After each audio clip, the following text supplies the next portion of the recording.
Magandang araw sa inyo mga kaibigan. Itong ating almusalita sa araw na ito, July 11. Ang ebanghelyo natin ay Matthew 10:7-15.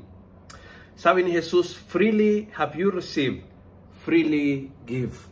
At ito ay hindi lang ang biyaya na ibigay sa tao. Ang biyaya, mga sakramento, halimbawa sa aking bilang pare, ito ay ibig sabihin na libreng binigay ng Diyos sa akin ng biyaya ng mga sakramento, ng pagpapare, kung kaya ibibigay ko rin sa mga tao.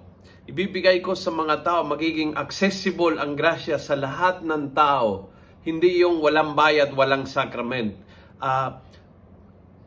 Libreng tinanggap at libreng ding ibibigay ang biyaya ng Diyos. But I want to go a little deeper than that. That is important, pero hindi lang iyon. I think mahalaga na maiintindihan na ang bawat isa sa atin ay nakatanggap ng grasya mula sa Diyos.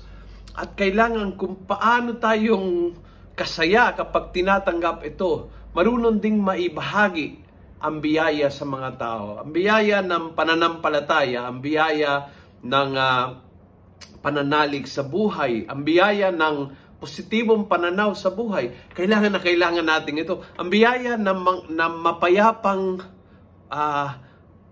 pananalita dahil naging mapayapa tayo tuwing nasa piling ng Diyos. Papasa ko ito Libreng bigay ng Diyos sa akin ng kapayapaan. I will be a person na kumakalat ng kapayapaan sa aking trabaho, sa aking mga kabarkada, kapitbahay. Hindi ako magiging ang gulo, ang bukal ng gulo, ang dahilan ng pag-aaway o pagtatalo dahil libreng tinanggap ko sa Panginoon ng kapayapaan, maging tagahatid ng kapayapaan. Libre po ako'y pinagpala ng Diyos and I feel so blessed. And so I decide I will be a blessing.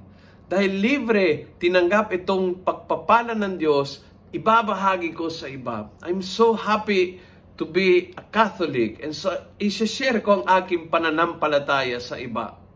Mapalad ako dahil nakasakit man ako, mayroon akong panggamot, mayroon ako pang food everyday, magbabahagi ako sa wala.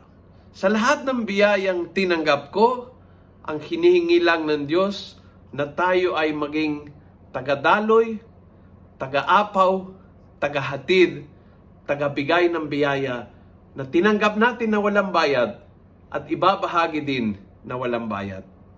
Kung nagustuhan mo ang video ito, pass it on. Punuin natin ang good news ang social media. Gawin natin viral, araw-araw ang salita ng Diyos. And God bless.